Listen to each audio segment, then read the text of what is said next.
اور نماز کے بارے میں قرآن کتنی تاکیدیں فرما رہا ہے، قرآن میں بھی تاکید ہے اور احادیث میں بھی رسول اللہ صلی اللہ علیہ وسلم نے بڑی سختی سے اس کے اوپر عمل کرنے کی تاکید فرمائی ہے۔ نماز ہماری جاندار ہونی چاہیے۔ جاندار نماز کیسے ہوگی؟ جب ہم نماز کو ترجمے کے ساتھ پڑھیں گے۔ جو کچھ ہم نماز میں پڑھ رہی ہیں نا، ہمیں اس کا علم ہونا چاہیے۔ اللہ نے قرآن میں فرمایا لا تقربوا الصلاۃ وانتم سکارا، تم نماز کے قریب نہ جاؤ جب تم نشے کی حالت میں ہو۔ آگے کیا ہے؟ حتی تعلموا ما تقولون، اللہ فرما رہے یہاں تک کہ تم جان لو جو تم کہہ رہے ہو، یہاں تک کہ تم جان لو جو تم۔ یہاں مفسرین نے سکارا کی دو تفسیریں کی ہیں، اور سکارا کی واقعی ایک تفسیر تو ظاہر بات ہے یہی ہے، پہلے شروع اسلام میں جب شراب کی حرمت نہیں آئی تھی اس وقت اللہ نے شراب سے اور نشہ آور چیزوں سے ہٹانے کے لیے اللہ نے ابتدائی حکم میں یہ بیان فرمایا کہ حالات نشے کے اندر تم نماز کے قریب نہیں جا سکتے، تمہیں پتہ ہی نہیں کہ تم نماز میں کیا کہہ رہے ہو۔ لیکن ایک نشہ لا علمی اور جہالت کا بھی ہے، کیا ہے؟ جہالت کا۔ حتی تعلم، یہاں تک کہ جان لو جو تم کہہ رہے ہو۔ آج ہم نماز پڑھ رہی ہیں، جو کہہ رہے ہوتے ہمیں پتہ ہی نہیں ہوتا۔ ہوتا ہے پتہ؟ نشے میں تو نہیں ہوتے ہم ہیں، لیکن پھر بھی نماز میں کھڑے ہیں، فاتحہ پڑھ رہے ہیں، کوئی پتہ نہیں، سات سورت ملا رہے ہیں، کوئی پتہ نہیں ہے، اتحیات پڑھ رہے ہیں، کوئی پتہ نہیں ہے، دعائے قنوت پڑھ رہے ہیں، کوئی پتہ نہیں ہے، رکوع میں اور سجدے میں تسبیحاں پڑھ رہے ہیں، کوئی پتہ نہیں ہے۔ جب پتہ نہیں ہے تو پھر یہ نماز کیسے ہمیں برائی سے روکے گی؟ ان الصلاۃ تنہی عن الفحشاء والمنکر، یہ نماز بے حیائی اور برے کاموں سے کیا کرتی ہے؟ روکتی ہے۔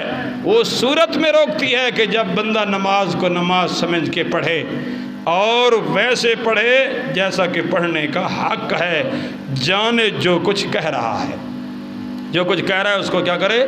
جان لے۔ اور یہ عبادت اور یہ زکوٰۃ اللہ پاک فرماتے ہیں مومن بندے کا زیور ہے، اور یہ ہر وقت اپنی زندگی کے اندر ان دونوں کے اوپر پورے طریقے سے پابندی کرتا ہے۔ من قبل ان یاتی یوم لا بیع فیہ ولا خلال، جس دن، اس دن سے پہلے جس میں نہ خرید و فروخت ہوگی، نہ کوئی دوستی کام آئے گی۔ اللہ اپنے احکامات بیان کرنے کے بعد اپنی قدرت کے کچھ مناظر بیان کر رہی ہیں، بطور انعام کے بیان کر رہی ہیں۔ ذرا غور کیجئے، قرآن اصل میں اس بندے کو اپنے خالق و مالک کا تعارف کرانے کے لیے قرآن آیا ہے، تاکہ بندے کو اللہ کی ذات کا تعارف مل جائے، اللہ کی معرفت حاصل ہو جائے۔ یہ قرآن اصل میں اللہ کی معرفت اور اللہ کا تعارف کرانے کے لیے یہ اللہ نے نازل کیا ہے۔ لوگ اپنے پیر کا تعارف سمجھتے ہیں، اپنے مولوی کو مانتے ہیں، سمجھتے ہیں وہ کیسا ہے، لیکن اپنے خالق مالک کا تعارف ان کو یہ سمجھ نہیں ہے کہ ہمارا مالک، اس کی صفتیں کیا ہیں، اس کے کمالات کیا ہیں، اس کی قدرت کیا ہے، اس کی قدرت کے کارنامے کیا ہیں، اس کی قدرت کے کرشمے کیا ہیں۔ اپنے مالک خالق کو یہ بندہ نہیں پہچانتا۔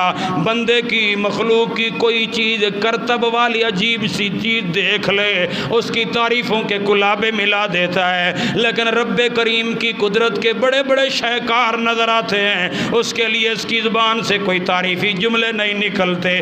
اس سے پوچھا جائے کسی پیر بزرگ مولوی کے بارے میں، اس کے لیے بڑے بڑے کلابے ملا دے گا، اپنے لیڈر کی تعریف میں ایسی باتیں کرے گا، ایسی زبان چلائے گا، خاموش کرنا پڑ جائے گا، رک جا۔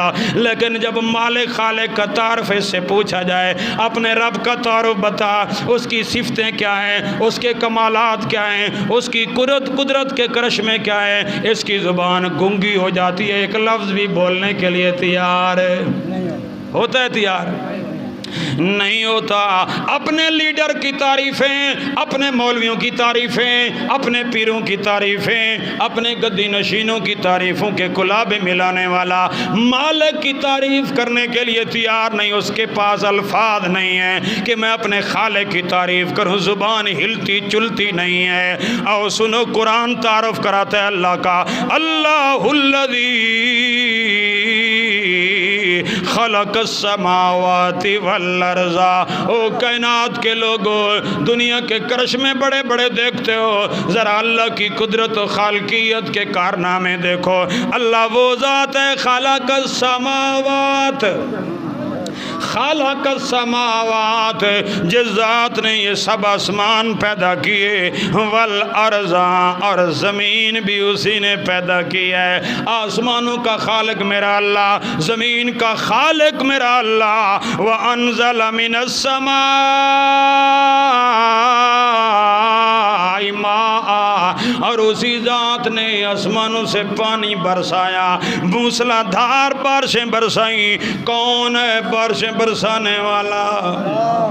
اللہ اپنا تعارف کرواتے ہیں، اپنے تعارف کرواتے ہوئے آسمان کی خالقیت کا بیان کرتے ہیں کہ آسمان کا خالق